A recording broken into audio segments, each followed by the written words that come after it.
All right. Welcome, everyone, to another edition of our weekly Friday market update of everything in the Bay Area.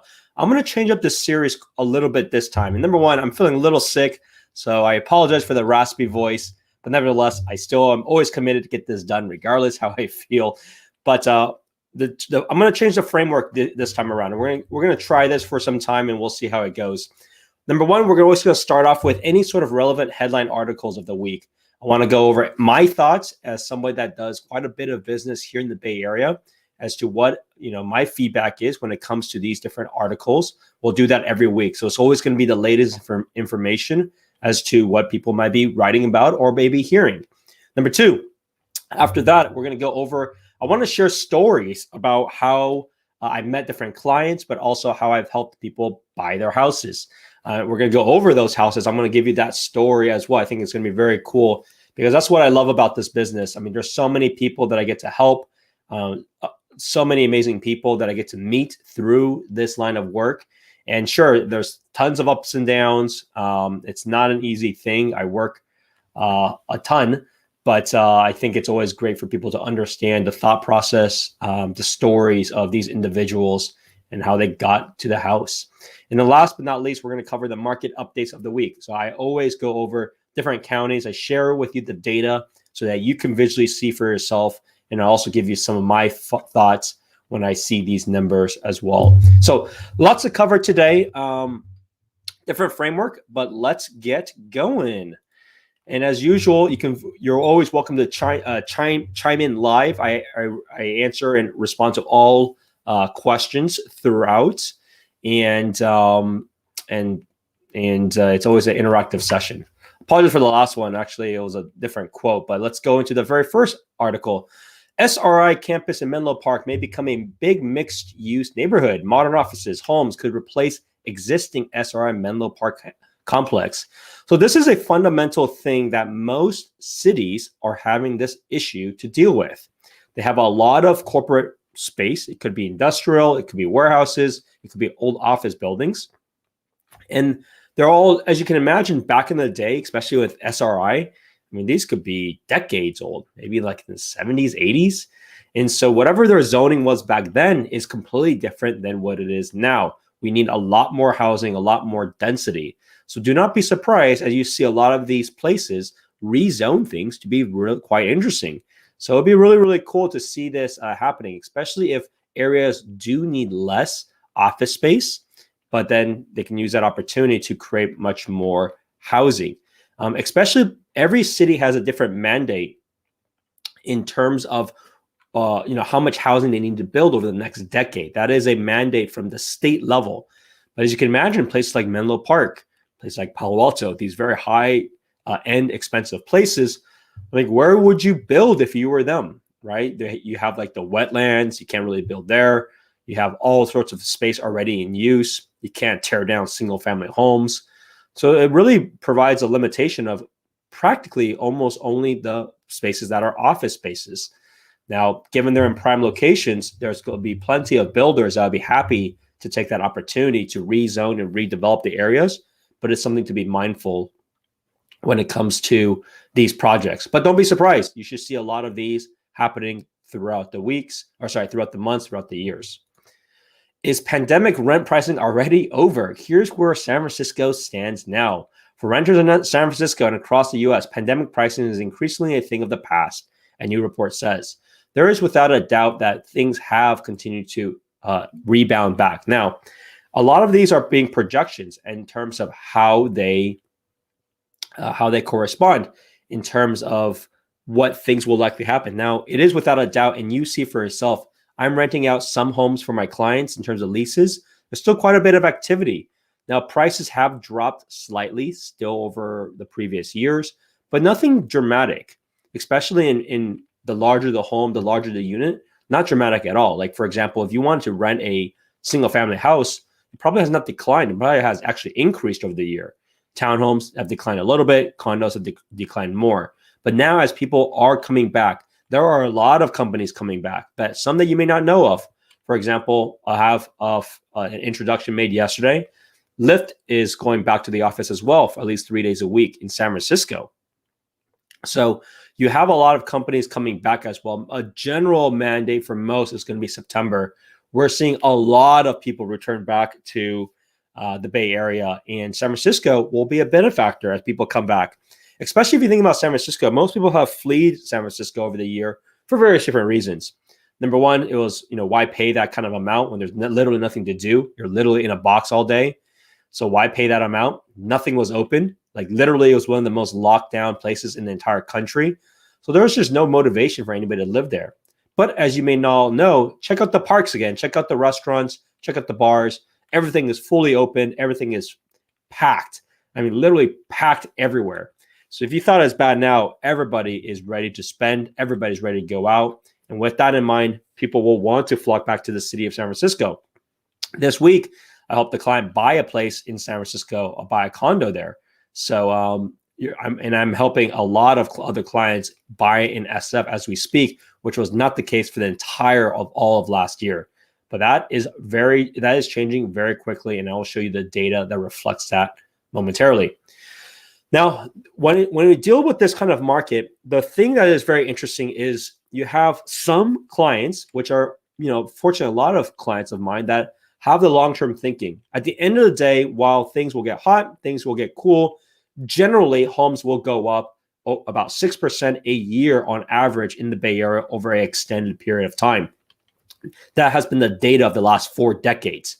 Now, some people may be spooked, right? Because things have gone a lot faster than in recent times.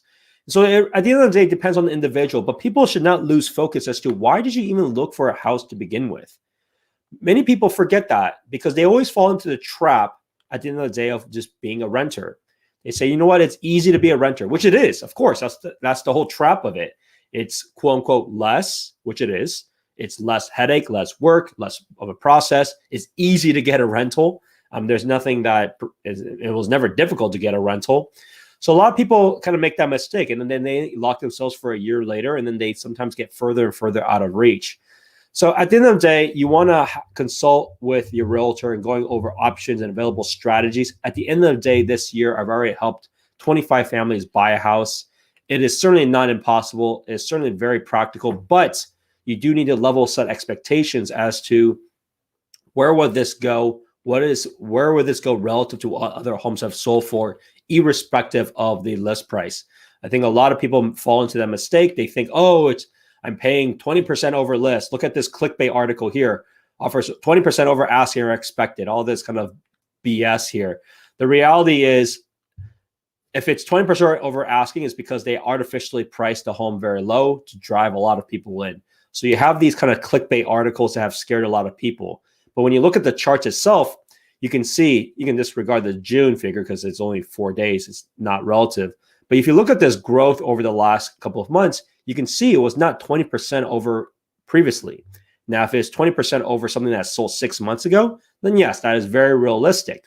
But if you compare with the data over the last 1 or 2 months, it's not that kind of increase. So fundamentally, people just need to understand and be educated. And that's why I've been very successful of helping a lot of buyers in this competitive market of being educated as to what is a list price, which is an artificial number. What will things likely appraise for, which is also a different number. So you need to factor in that delta potentially. So the realtor is very important to give you that idea as to what the risk is for not appraising and what that dollar amount is. So you have just in case for funds, and then what it will probably sell for. So at least you get the best odds and best chances. But I bring this up because it's without a doubt, fewer people are in the market. So it's an interesting divide. You have people that are, long-term thinking, because at the end of the day, do you think prices will not keep rising? You see all these different things, right? You see the shortage of new homes. You see how hard it is to build new homes. You see more and more people continue to move back into the Bay Area. Like, you tell me. I mean, maybe things will slow down, but it doesn't mean it'll still be increasing, though. So you're still paying a higher amount down the road. So do you want to do that? That's my question for those individuals. Number two, when it comes to renters, do you still want to pay another year of rent? I mean, rent is not cheap by any means. Just because it's cheaper than a house doesn't mean it's cheap. Like, for example, most people will pay between $3,000 to $6,000 a month on a home here in the Bay Area.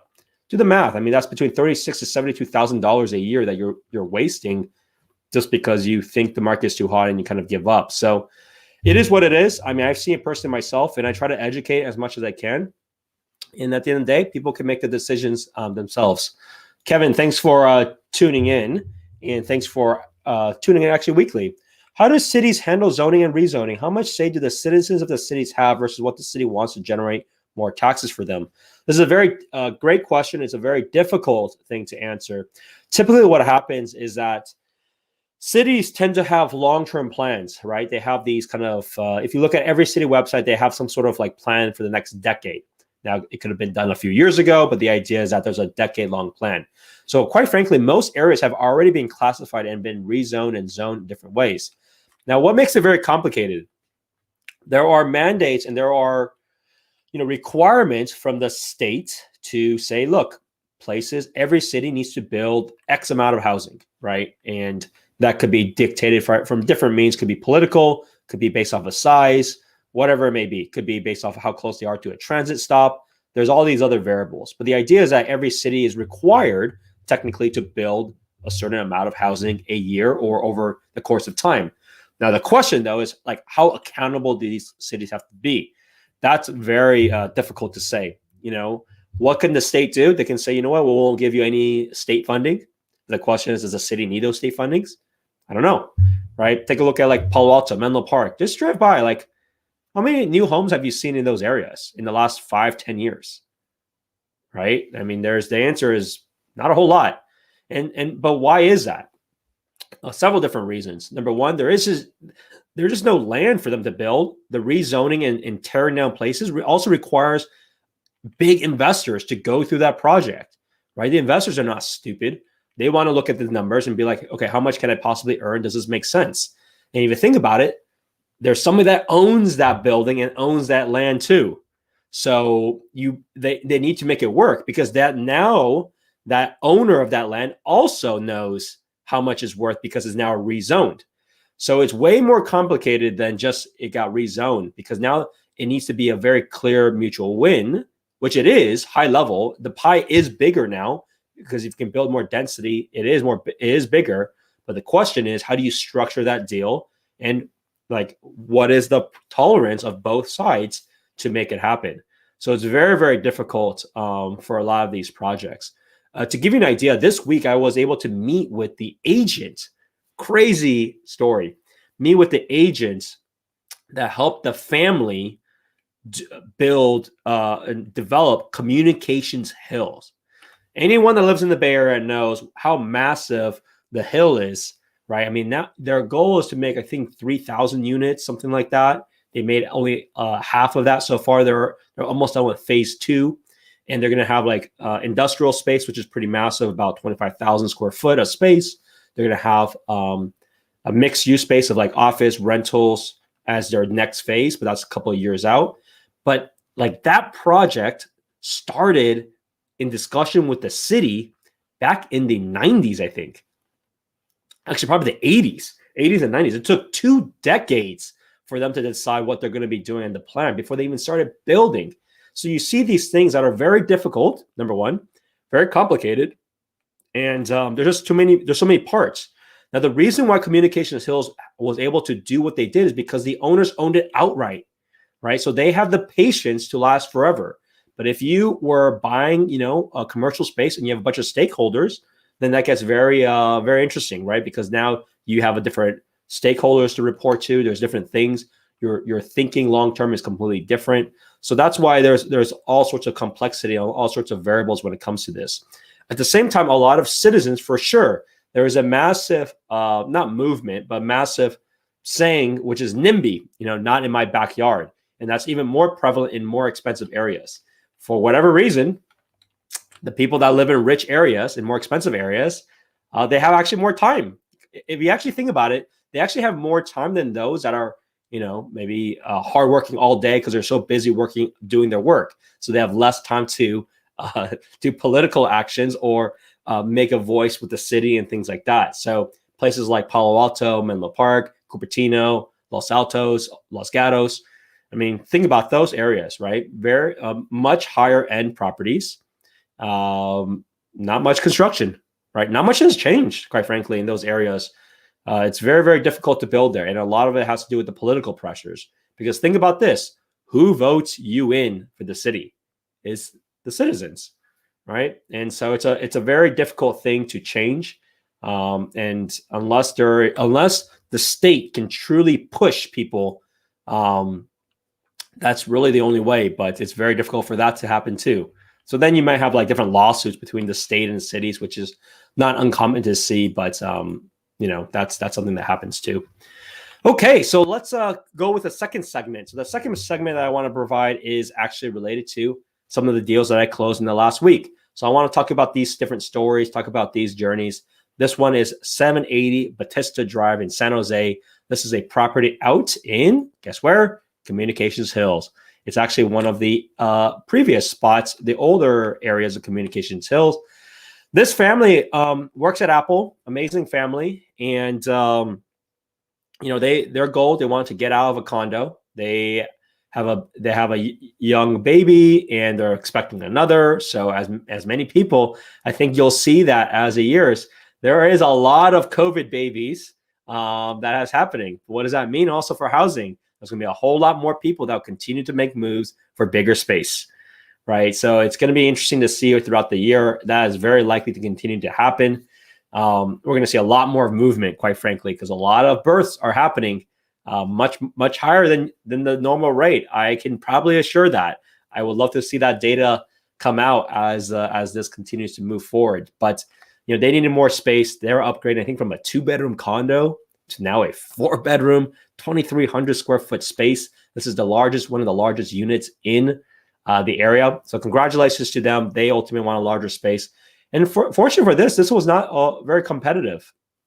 It was on the market for some time, given it's one of the largest units, largest townhomes, at least, in the area of Communications Hill.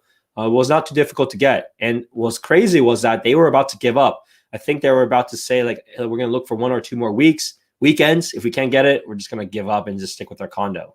And you can't imagine how many times this has happened. Like, so many times, you just kind of keep pushing. I mean, don't take it personally, right? You're not the only bidder. This is not a super easy environment, but it's not an overly difficult environment. It's kind of neutral. So you want to keep your emotions neutral as you go through the search. And of course, the realtor will be able to give you guidance and kind of be your therapist, quite frankly. You don't want to jump off the cliff and just give up, especially if you have not found something in a month. I mean, that's, I know everybody wants to kind of move in fast and fill in needs, but at the same time, if it doesn't work, as long as you're doing progress, as long as you're learning, as long as there's, as I mentioned, progress, then you'll do very well and you will find a house sooner than later. I can guarantee that. Absolutely guarantee that. Okay, the next thing is another client moved in this week. So the Linden is finally open. I think they were actually it was pretty funny. I think they're literally the first owners to move in. Now, Linden, I think maybe has sold maybe over 30%, something by now, potentially even more. But then they're finally able to be moved in. They're going to have this pretty amazing patio space that's a shared. It's not necessarily rooftop because it's on the 4th floor, but it's a nice open space that has a great view. So I certainly am going to visit there as soon as they start throwing parties out there. But this is a really cool spot because the Linden is actually in South San Francisco. And that area in South San Francisco is walkable to a lot of the small shops, lots of restaurants and things there. It's also pretty close to the stations, so the public transit to be able to get to the city or go to the South Bay. I think this is a pretty overlooked area. I think people should definitely check it out. If you or anyone you know wants a new construction condo, this is a good spot for that. I think you might be pleasantly surprised. And these are also move-ins. So if you have anyone interested, just feel free to let me know. I can give you my thoughts. I can represent you as a buyer and help you with this move. But great spot. Congratulations to them. I believe their story was they were renting the place. We looked at several different condos throughout. But it didn't take too long. We were only looking at new construction condos. The pro and con is that there's not a whole lot of new construction. So the search is actually fairly limited when it comes to at least new construction in like kind of the peninsula side. So it's a very great win for them. I'm happy for them. They just moved in, I think, last Friday, and they're super thrilled. And they have an amazing view of the hills. So major congrats to them. You are welcome, Kevin. Thanks for tuning in. All right, let's take a look at the data itself. So San Mateo County, looks like this week, I suspect we're going to continue probably see lower numbers. Generally, the springtime is the busiest time. And you can see there's quite a bit of new listings that come on every week. As the weeks progress through the summer, I suspect a little bit of a drop off. We shouldn't have these high numbers. These numbers are very high. These are higher than pre-COVID. So do not make that mistake that we have a limited amount of new listings. That is not the case. Now, you can disregard the figures I have for June, but at least I want to show that, it's completely up to date. But you can see the trends over the months. You can see continue to push higher. I would say about a 5% increase a month is what we have seen. So it's very important to understand what has other homes have sold for in the recent time and add that buffer. But it also means that your appraisal risk will depend as well as to what other homes have sold for and when they have sold.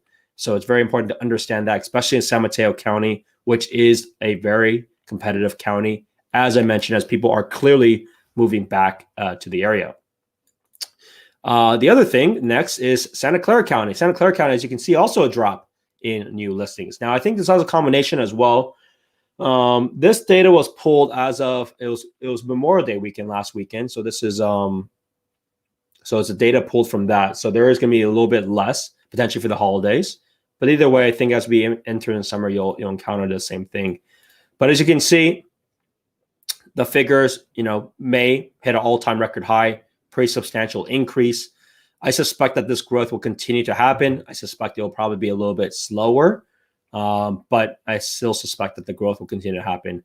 So you can see just the median prices. The median sale price of a single-family house in Santa Clara County now is roughly around 165-ish, 1.65 million.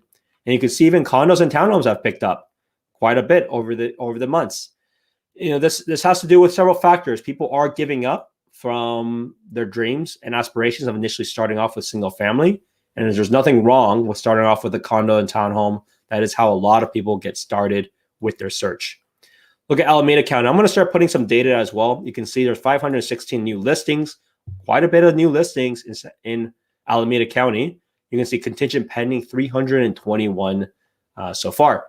You can see the figures, like I said, disregard the June figures, but you can see that May was a very big, very good positive month for Alameda County. And look at this spike. This spike is pretty strong. So it's one of the areas that has continued to grow and continue to do very well. Now, do I think it's still going to be this hot? I suspect it'll probably continue to be this hot for a while as people continue to move outwards to the East Bay.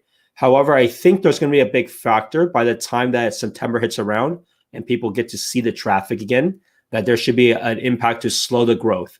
I don't know if it will decline, but I think it will slow. Like I just drove recently to, I was meeting with a client because we got in contract for a property in Hayward, and traffic is getting pretty bad.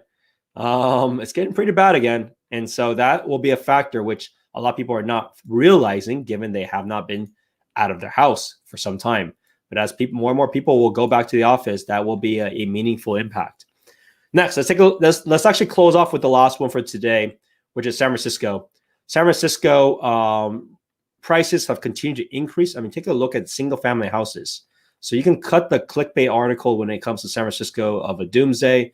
If it was so doomed, why would it be increasing just like every other county in the Bay Area? Take a look at these figures in May. This is a very stellar number for single family houses in San Francisco. So it continues to increase, continues to do very, very well. The caveat though is condos, but condos, as you can see for May, has been the highest it's been for the last basically almost a year, but pretty much match what it was back in July. And I see that myself. There are a lot more activities of my own clients, of people actively looking, of open house traffic. There is a lot more activity, a lot more people going back in. So there are still many opportunities, but don't expect like crazy lowball numbers for these. Expect some decline because I looked at the figures.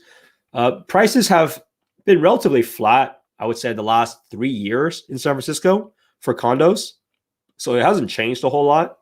But don't be surprised where it's going to be higher than it was just a few months ago.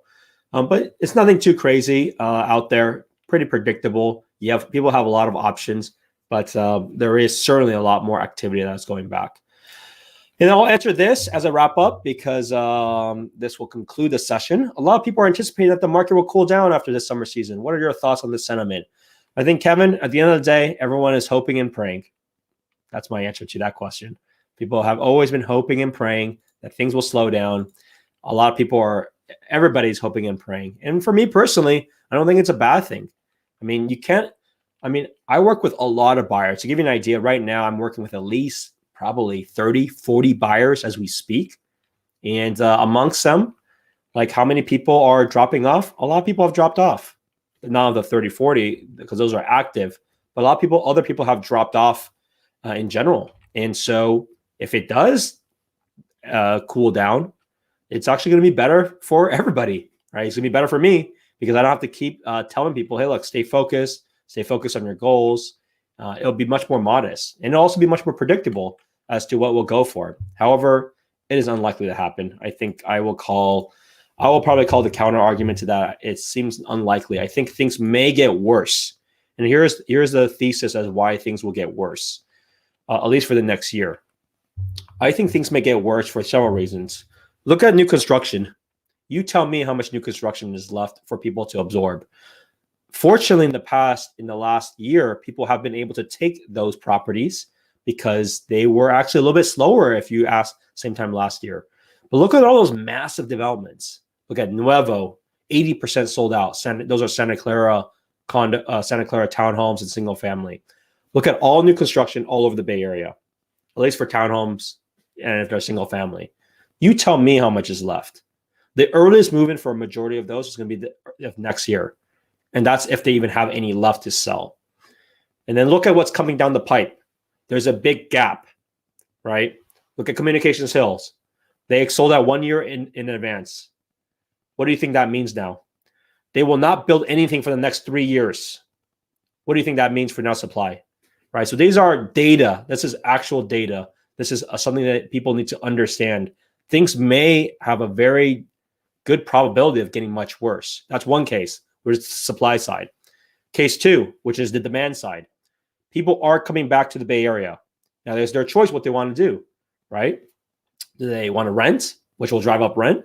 Or do they want to buy, which should drive up buyers, right? So you have that going on too. So who knows if things will go crazy up, but at the end of the day, it's unlikely that things will decline. Now, I could be completely wrong, right? If interest rates shoot up like crazy, that's the bear case, which is obviously out of our control. That means the economy is also doing well. So that's the tricky part related to that. But when it comes to supply and demand, it's very, very difficult to gauge that and factor that in. But from a supply perspective, it's not looking good. From a demand perspective, it's higher because everybody's moving back because of the offices. So I suspect that it should be a pretty wild still next 12 months. So I'm all in. I'm continuing to be very bullish about what's happening. I'm working as much as I possibly can to help as many people as possible.